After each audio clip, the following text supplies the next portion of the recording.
Swayam Prabha. Digital India. Educated India.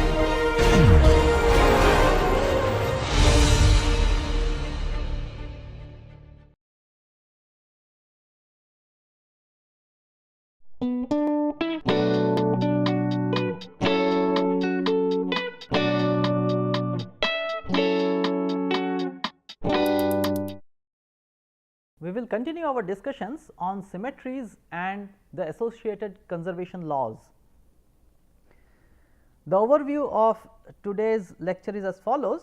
We will consider now time as a coordinate. This is a new feature that we are going to introduce now and discuss. What are the consequences of this?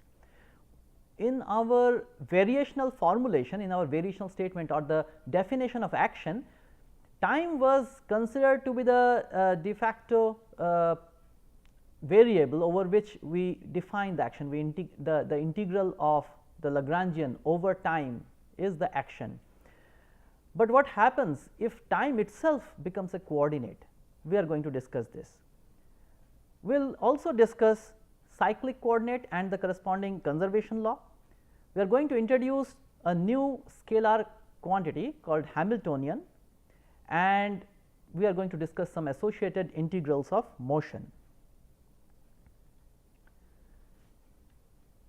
We start with introducing time as a coordinate in Hamilton's principle. Recall that this is our variational principle, the Hamilton's principle, which says that the variation of the action over all paths must vanish for the optimal path, for the extremal path. And from here, from this statement, we have derived the Lagrange's equation of motion, which is written on the right, Lagrange's or Euler-Lagrange equation of motion. Consider this mapping, parametrization of time by another parameter tau, and we will assume all good properties of this mapping. They are smooth monotonic function of this parameter tau. Why monotonic? Because time should not be travelling backwards.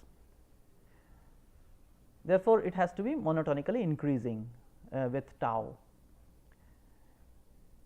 So, we consider this mapping, and now tau becomes our parameter, and we will define the action in terms of tau, not in terms of t. We will absorb t as a coordinate, as a new coordinate in our variational formulation.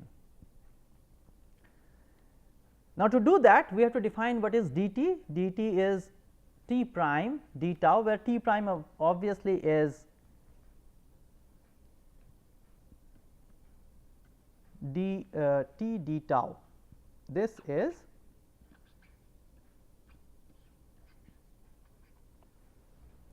dt d tau,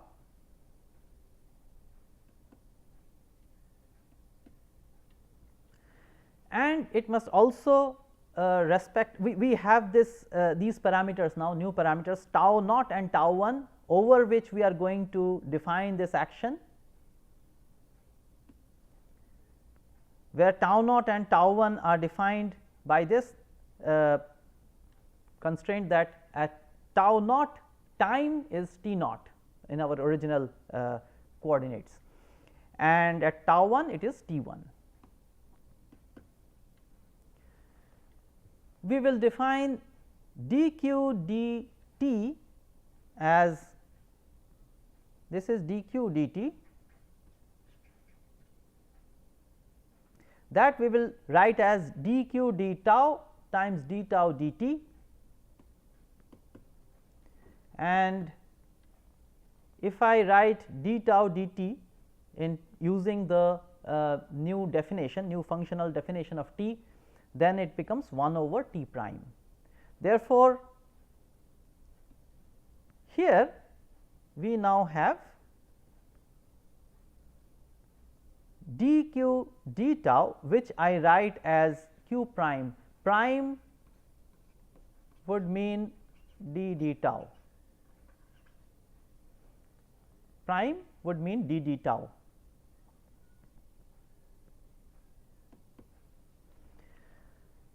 Now, if I substitute all these definitions in my action or in the variational statement, then I have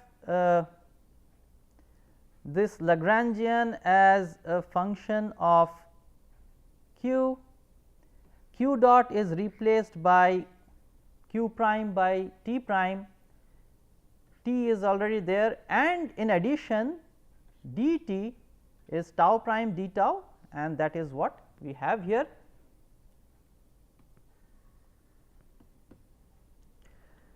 We can define a new Lagrangian over this new parameter tau, which is L tilde. I indicate this by L tilde, which is a new Lagrangian, and in terms of the old Lagrangian I have written it out. It is old Lagrangian times t prime.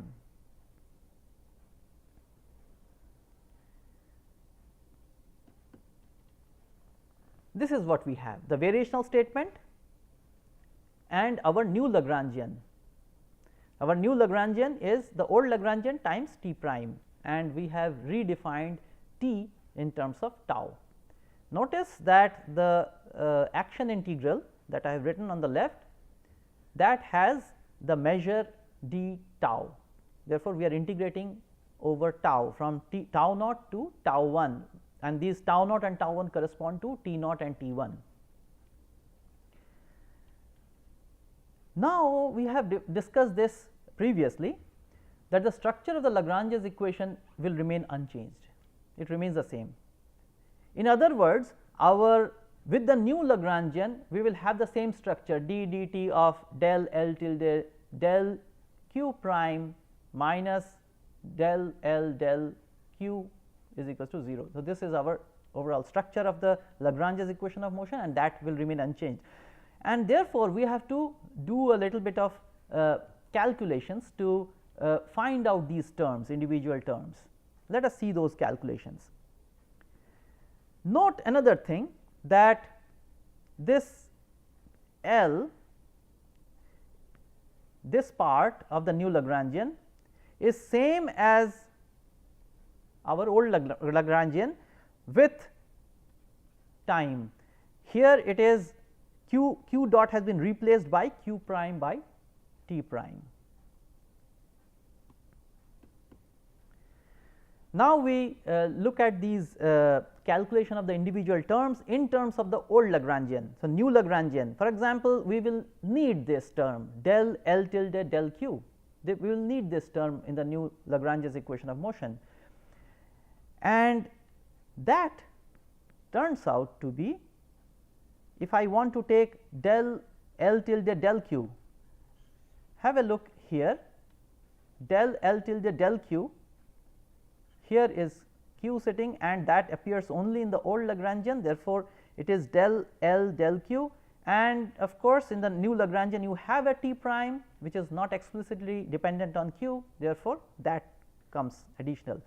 Notice another thing, this new Lagrangian is a function of, these are the coordinates, generalized coordinates,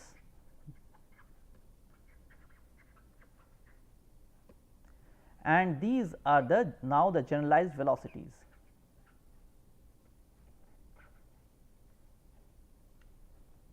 We have generalized coordinates and generalized velocities in the new Lagrangian, no tau,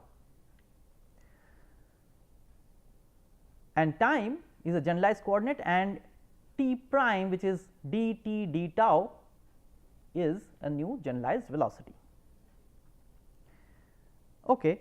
The first step was to calculate del L tilde del q, and in the new Lagrangian q sits here, therefore, it becomes del L del q into t prime as it is comes in. We proceed further, t, remember, is a coordinate, therefore, I also need del L tilde del t, and from here once again from this definition, del L tilde del t would be del L del t, here is the time, del L del t, and t prime again comes in.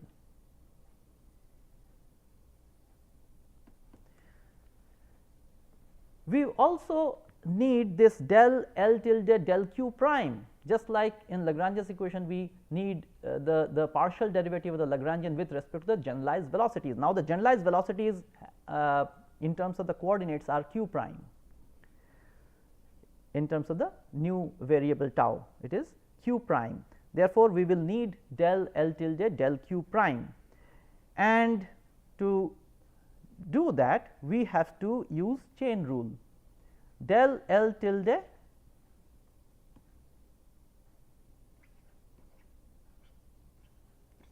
del q prime, that would mean here we have q prime and it is the second argument in our old Lagrangian, and this is where this is the only place where you have q prime, and this is the second argument, and second argument remember is q dot in the old Lagrangian. Therefore, it must be del L, the old Lagrangian, del q dot times chain rule now, and 1 over t prime will come, and of course, this t prime comes in as it is. So, that is what I have here.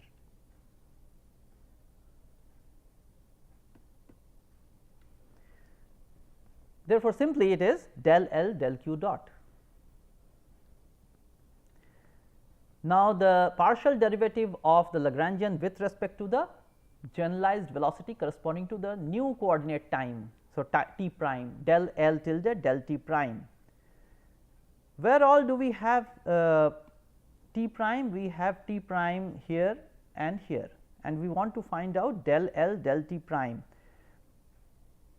First term appears here because I have taken derivative with respect to this. First term is explained. The second term t prime will go as it is, and del L del t prime, our old Lagrangian partial derivative with respect to t prime.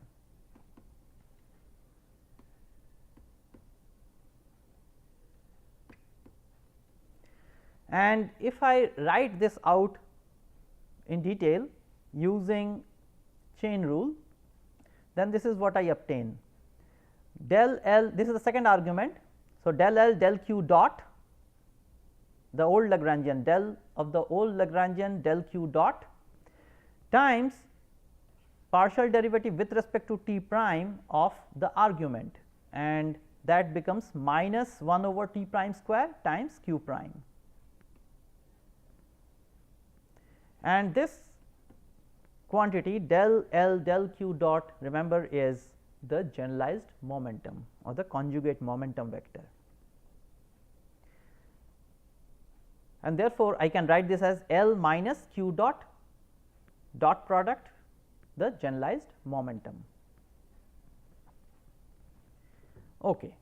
We have this new Lagrangian L tilde defined in terms of the old Lagrangian times t prime, and on the right I have written out all the relations that we have derived just now.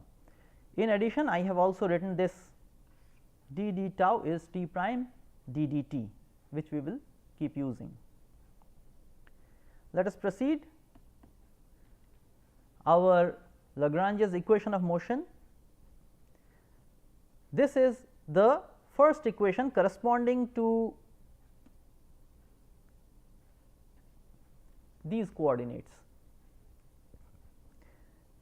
del L tilde del q prime d d tau of that minus del L tilde del q is equal to 0. Now, we have all these terms on the right, and I also have in addition d d tau, it is t prime d d t. That is what I have used here. I have not written all the steps, the details you can fill up.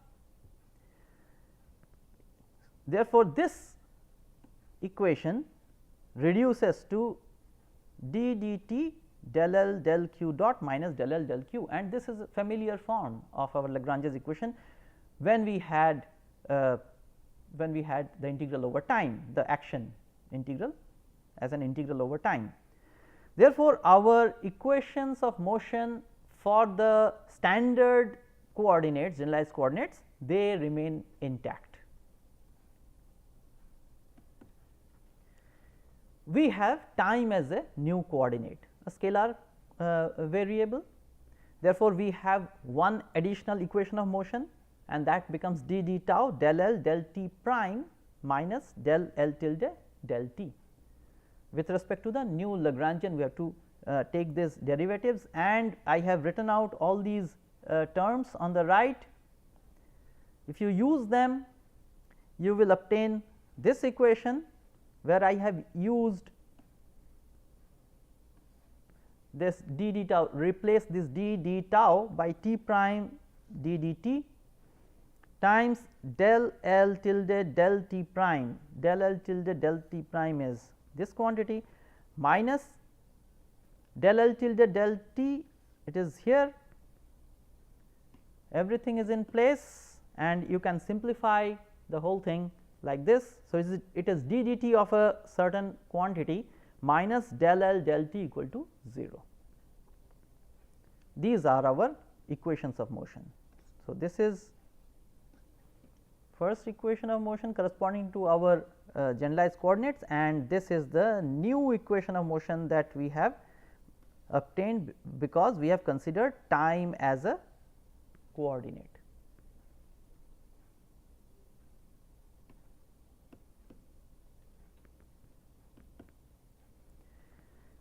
This is our new equation. The old equations we are familiar with, we have seen it many times. Let us concentrate on the new equation, which corresponds to time as the coordinate.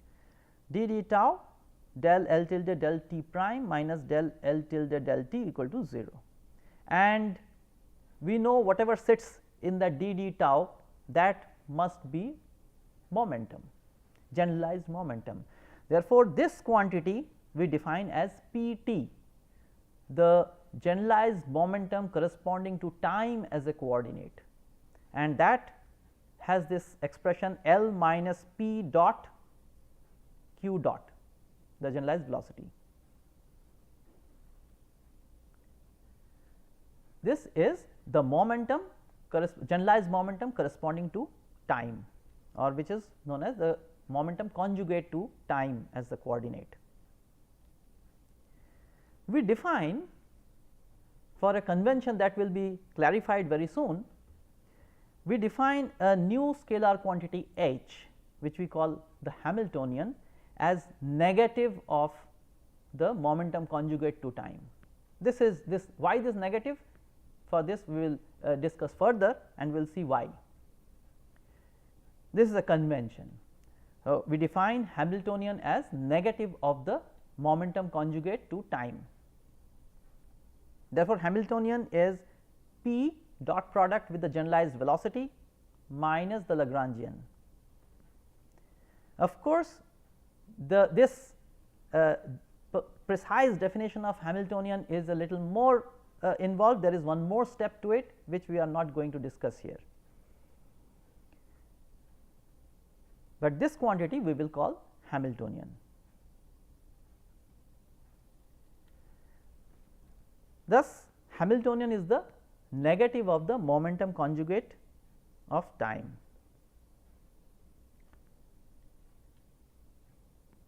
Let us consider the situation where time is a cyclic coordinate. Now, time we have introduced as a coordinate, therefore, we can talk about cyclic coordinates.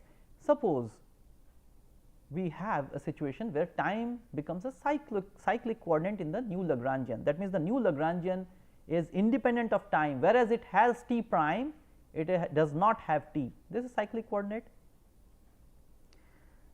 Whatever sits in the bracket here is the Hamiltonian that we have already, negative Hamiltonian that we have already discussed.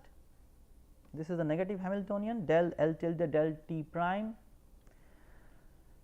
If t is a cyclic coordinate, then where does this appear? It appears, this is a coordinate now, remember, t is a coordinate, and it appears here. Therefore, in the old Lagrangian, if it is not explicit function of time, then in the new Lagrangian there is no explicit time dependence. In other words, if the old Lagrangian is time independent, then the new Lagrangian L tilde is also time independent. In other words, time will become a cyclic coordinate. And under these circumstances, del L tilde del t will be 0, that is the definition of cyclic coordinate. Just recall that del L tilde del t is nothing but t prime del L del t, and this implies, since t prime cannot be 0, therefore, del L del t must be 0. In other words, whatever we have discussed, that the old Lagrangian must be independent of time. For time to be a cyclic coordinate, the old Lagrangian must be independent of time. There is no time explicit time dependence. And if that is true, if there is no explicit time dependence of the old or new Lagrangian, then we can write t prime d dt of the negative Hamiltonian is equal to 0. So, d dt of the negative Hamiltonian is 0, which means d dt of the Hamiltonian is 0, or in other words, Hamiltonian is a conserved quantity, it is a constant of motion. Of course, we must consider the situation that we are discussing for the situation when there are no external forces. If there is no explicit dependence on time in the new or the old Lagrangian, then Hamiltonian is a conserved quantity or a constant of motion. We can say, therefore, we can summarize that time as a cyclic coordinate, if we consider time as a cyclic coordinate and the Lagrangian is therefore not explicitly time dependent, then Hamiltonian is conserved. This is the conclusion that we can draw from here. We have to look at it in a little more detail, because we also need the condition that there are no external forces.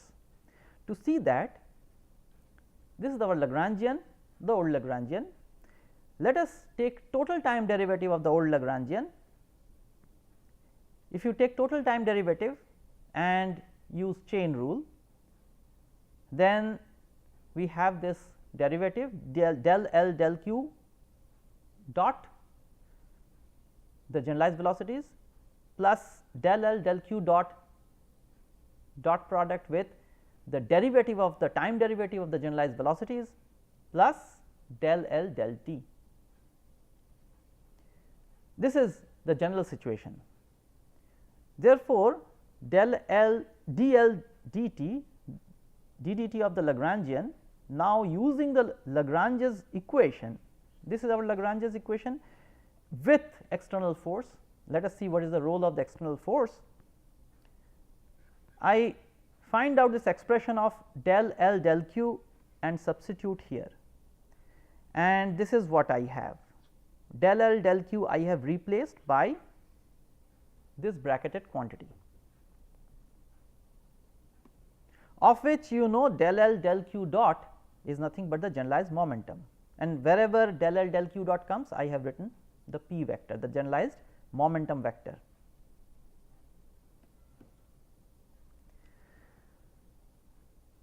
And if you rearrange this, then you will obtain this expression for dl dt. Here, if you notice this term and this term, I will just write it once.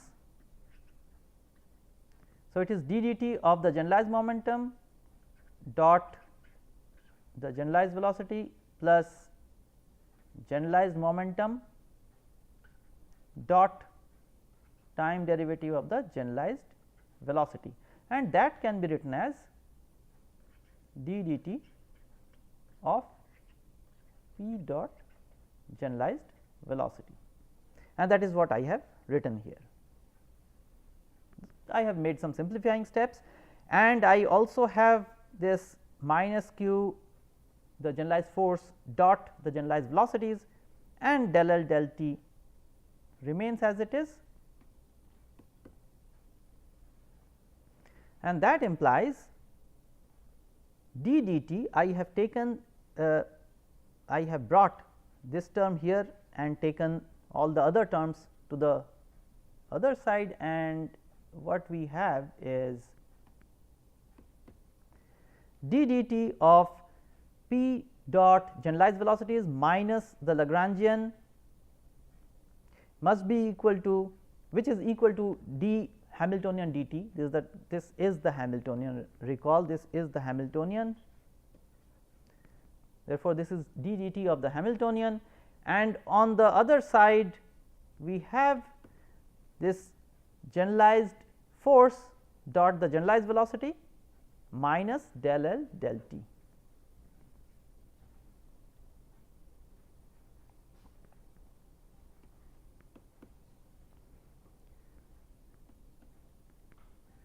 Now, this is an important relation from where we can deduce many things. If there are no external force, the Lagrangian is not explicitly, and the Lagrangian is not explicitly time dependent.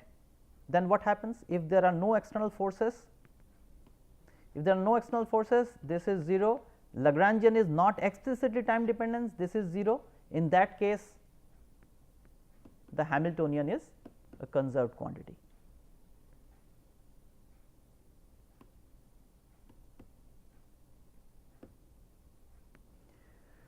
Let us discuss a little bit about the structure of the Lagrangian. Lagrangian is kinetic for the mechanical system, it is kinetic energy minus potential energy, and in general you will find that this kinetic energy can have this structure. It will have terms which are homogeneous in square of the velocity, then I write T 2. All the terms in the kinetic energy which are homogeneous in square of the generalized velocities, I will write as T 2.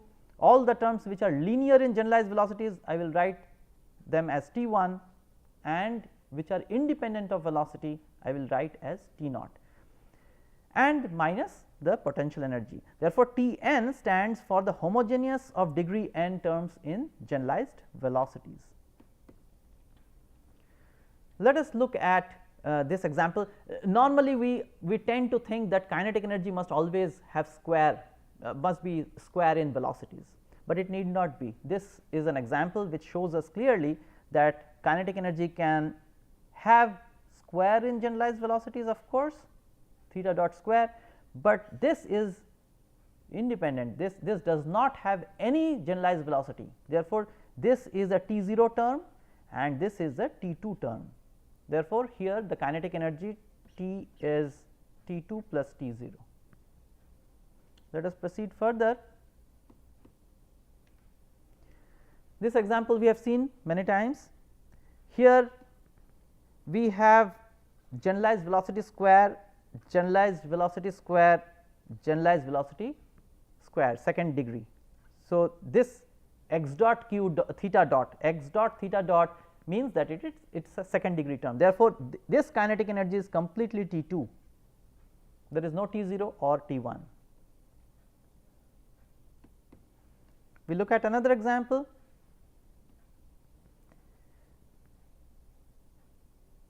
Here the kinetic energy, if you write, this is the first term is independent of generalized velocities, this is quadratic in generalized velocities, this is linear in generalized velocities. Therefore, this kinetic energy has T 0 plus this is T 2 plus T 1. Therefore, we have all these terms T 0, T 1, T 2. Kinetic energy expression can be of this form. This is the structure of kinetic energy. Now, therefore, our Lagrangian is this T 2 plus T 1 plus T 0 minus V. We consider velocity independent potential. Therefore, V is only a function of the generalized coordinates and time. Let us go back to the definition of the Hamiltonian, which is P dot product with q dot minus the Lagrangian, where P is the generalized momentum del L del q dot. If you take this dot product first, the generalized momentum dot product with the generalized velocity, and use these definition of or this structural decomposition of the kinetic energy, and of course, we are writing P is del Lagrangian del generalized velocity. Therefore, the whole thing is involved. V is the potential energy is independent of velocity, the potential energy is independent of the generalized velocities.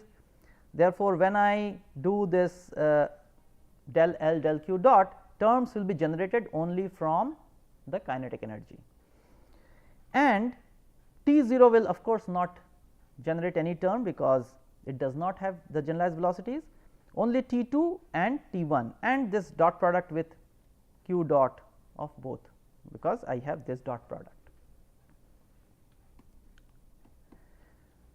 Now, this if you write it out explicitly, then you will find it is 2 times T 2 plus T 1, 2 times the kinetic energy terms homogeneous in degree 2 plus kinetic energy terms homogeneous in degree 1. This is Euler's theorem.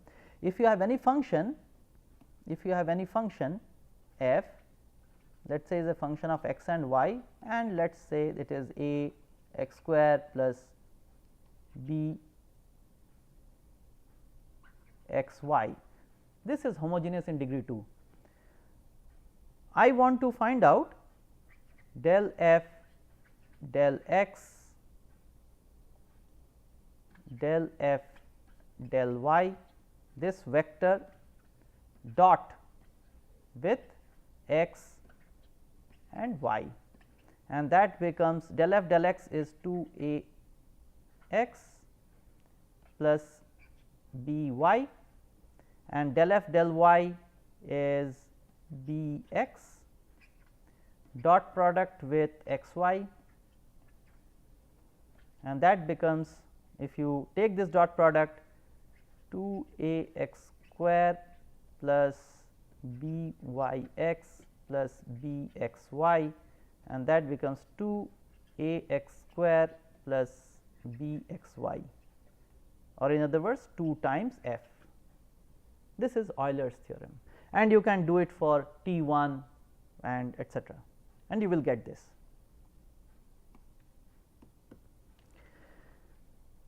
Therefore, P q dot is 2 times T 2 plus T 1, there is no contribution of T naught, and of course, we will not contribute. And with this, the Hamiltonian, which is P q dot P dot q dot minus the Lagrangian, if I do that, so this is P dot q dot minus the Lagrangian, this is the Lagrangian. If you write this,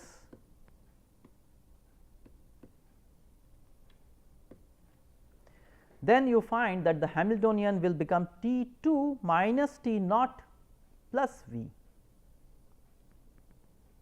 I have removed the intermediate steps and written out only the final expression of Lagrangian, the decomposition of Lagrangian in terms of the kinetic energy and potential energy, and kinetic energy was decomposed as quadratic, linear and independent of generalized velocity terms, and the Hamiltonian turns out to be T 2 minus T naught plus V. Now, had our Lagrangian been only T 2 minus V, that means we have only terms which is very conventional, that the kinetic energy is square in velocities. That means we have only that kind of terms in the kinetic energy which are quadratic in the generalized velocities, no linear term, no term independent of velocity in the kinetic energy. If we have such a system, we have seen an example of that, then we have Lagrangian as T 2 minus V, there is no T 1, there is no T naught. Then Hamiltonian will become what? From this definition you can easily see, Hamiltonian will become T 2 plus V. We did not have T naught in our Lagrangian, therefore, this will also not appear here, we will get T 2 plus V, and T 2 is the kinetic energy of the system, T 2 is the kinetic energy of the system, therefore, we can write Hamiltonian is T plus V, which is total mechanical energy. Therefore, Hamiltonian is equal to the total mechanical energy of a system, provided that the kinetic energy of the system has only T 2 terms, it is homogeneous of degree 2 in the generalized velocities, and the potential energy is independent of velocity. Only then the Hamiltonian is equal to the total mechanical energy of the system. And we have seen this, if there is no explicit time dependence of the Lagrangian and there are no external forces acting on the system, in that case the Hamiltonian is conserved, but this Hamiltonian may not be the total energy of the system. This becomes total energy of the system only under these conditions, that T must be equal to T2 and potential energy is velocity independent. Therefore, even though Hamiltonian may not be the total mechanical energy, but it can be a conserved quantity.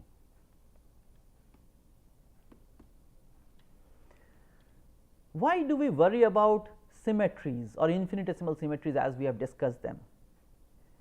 Because it helps us integrate the equations of motion.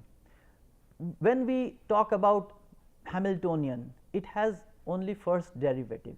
You might have noticed it involves the momentum and the generalized velocities. It will not go up to accelerations. Suppose the Hamiltonian is conserved, then we have found a scalar quantity which is conserved, and it might be energy also if the kinetic energy is quadratic, homogeneous in degree 2 in generalized velocities, and potential is velocity independent. Then we will have conserved quantities, and these conserved quantities allow us to integrate the system. We get quantities which have one derivative less from the original equations of motion, and we have been using this. We have used this in the past.